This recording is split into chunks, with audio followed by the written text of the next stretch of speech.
What is up, all you beautiful people? It is I, AkemiTCG, back with a brand new video. And some people have requested for me to update my Dragonmaid deck profile on Master Duel. My philosophy with this deck in Master Duel, I don't have a complete, I'm missing literally a whole bunch of URs, so I'm just going to show you guys the final build because quite frankly, you can't play this deck without some of these specific URs. So with that in mind, this particular format in Master Duel, obviously best of one, so you have to inherently try to play around Maxi as much as you can, try to play around Droll, anything like that, and you have to be really careful because Dragonmaid is a combo deck inherently where you can just do all the Dragon Link and then all the rocket shenanigans, but with Maxi running around, with Skill Drain running around, with Eldritch, you have to slow down your game a little bit. So I'm going to show you guys the deck right now. I'm just break down every single piece of it and why I play the cards that I play. So I'm missing just a couple URs here. Ignore a lot of the link cards because I'm trying to figure out what to replace them with. I will tinker around with Pot of Extravagance versus Pot of Prosperity, but in my opinion, Prosperity is literally just a better card because you're grabbing what you need. You're 100% grabbing what you need. Whereas Extravagance is really good in conjunction with Twin Twisters and Droplet. However, sometimes you lose these essential pieces that you need, so you have to play more of specific URs if you're playing Extravagance, so you have to really keep that in mind. It's ironic because in real life, Pot of Extravagance is much cheaper than Prosperity, and this deck is inherently much cheaper to play in real life if you're not running the Prosperity and the Droplet. You can just play Chalice instead. But anyways, I digress. So I made this gonna be 41. I'm trying to cut it down to 40, but it's a best of one format, so you kind of have to play like a little bit of everything. So we have 3 Droll and Lockbirds because, in my opinion, it's a battle between Ash and Droll. I don't have the UR mats for Ash, and also my other opinion is with Droll, it just hurts a lot of decks, a lot of combo decks, and it ends their turns just as much as Max C. So sometimes you can literally just Max C, draw into Droll, and then if they keep going, you can Droll them afterwards, and then you're good. Granted, you don't draw anymore if you get Max Seed. However, if your opponent also has Max Seed and you have no way around it, then Droll is also the out to it because it prevents them from drawing as well. So that is something to keep in mind. 3 Black Metal Dragon. This is going to be one of your starters. You literally summon it, go into either Almirage or Striker Dragon. Most of the time, you're just going to go into Striker Dragon because you can just go get the red MD, summon something back, and then make Hieratic Seal. Honestly, with with Striker Dragon not at 1, you can just get away with running multiple Striker Dragons because your whole deck's all dragons. There's 100% synergy when using Striker Dragon over Almirage every single time, except the only exception is if you normal summon Maxi or Droll for whatever reason, then you gotta go into Almirage. That's the only exception, so it's something to keep in mind. Double Maxi to draw.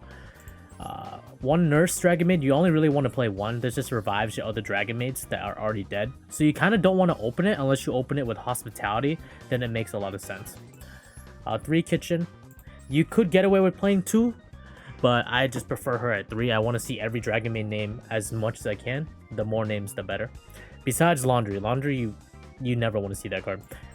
1 Parlor or 3 Parlor. This is the combo starter. I'm super glad it's only a normal and it's not an SR because the deck it's kind of expensive with the URs you have to run, but phenomenal card. This is how you start most of your combos, and you literally go Parlor, send Tidying, and then you make literally a free you can make a free Hieratic Seal. Literally, this card is a 1-card Hieratic Seal. It's so free, super free. 3 Chamber. This is also a combo starter, so basically you want to open either Parlor or Chamber because Chamber you can grab Hospitality. If you want to play defense, you can go Chamber, grab a Tidying, and then just kind of go off from there, play the slow game. 1 Earnest. Discard it, special summon 1 from your hand, but the more important reason is if you open Hospitality, you can send Earnest to the graveyard to get your play started. 1 Tinkek. In this format, in Master Duel, sometimes you're going to have monsters you really can't do anything to destroy them except by running them over, and this gives one of your monsters 2000 attack, so it just works, and it's a really good card. 1 Lower Power, just a slow effect failure. It works. Good card. 1 Red MD. I feel like you only need to ever play 1. It's already been eroded, so Just playing the one with the blue 3 black metal is completely fine in my opinion. Did you know I have a website?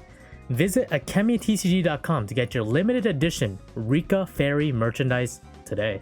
3 hospitality. This is just the extender that you're gonna need.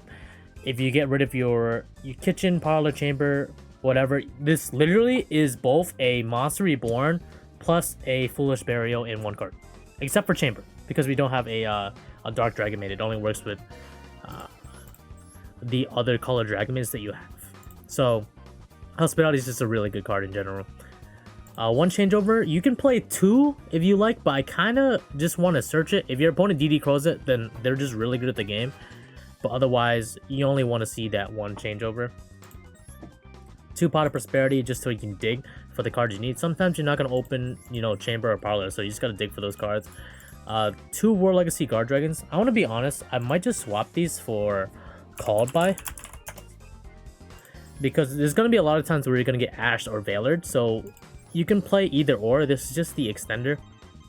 Let's say you normal summon, let's say Chamber, get wrecked by Imperm Ash, then you can still extend a little bit further. But at least Call By helps prevent your plays from getting disrupted. So you could honestly bunk this up to 43 and play 2 Call By as well. So that is an option. 3 Twin Twisters. We're playing against Eldritch. Skill Drain sucks, so you just gotta deal with it somehow. So Twin Twisters is the out.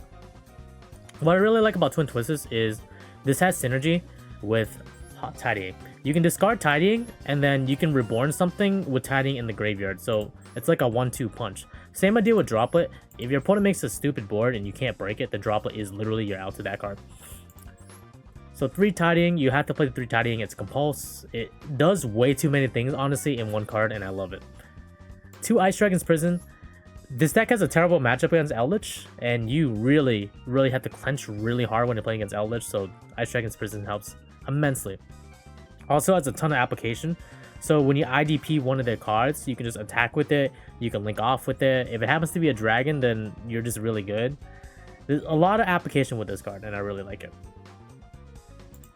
And then 1 downtime. A lot of people aren't playing this, but this is a bounce, plus it lets you search for Dragonmaid. Since we're playing pure, you're going to need it more than ever. Sometimes you're just not going to have the right names, and you need to kind of play the slow game, and this really helps a lot. You're essentially playing 1, 2, 3, 4, 5, 6, 7, 8 ways to interrupt the opponent, if you're not including the draw and the max C. So it's phenomenal what downtime can do. And the bounce is really good. Sometimes they're playing Alistair Turbo and they activate Meltdown. If they don't have Alistair in hand, then the downtime can easily end their turn. Quite easily. Extra deck, we're playing 1 Borlo Furious. People do sleep on this card. It's a really phenomenal card, really strong. What the coolest part about it is you can target 1 monster you control, 1 card your opponent controls, destroy them. So if you have Borlo Furious plus another big Dragonmaid, for example, let's say you have Lorepar, you can target your own Lorepar plus 1 card your opponent controls, destroy them, but Lorepar can't be destroyed by card effects while you control fusion. So you're essentially +1ing every single turn while Furious is on the field.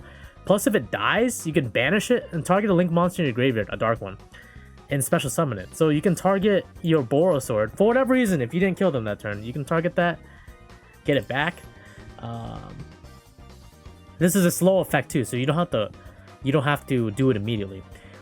Another good application is Pisty, Striker Dragon, plethora of options, and you can pop off with that. 2 House.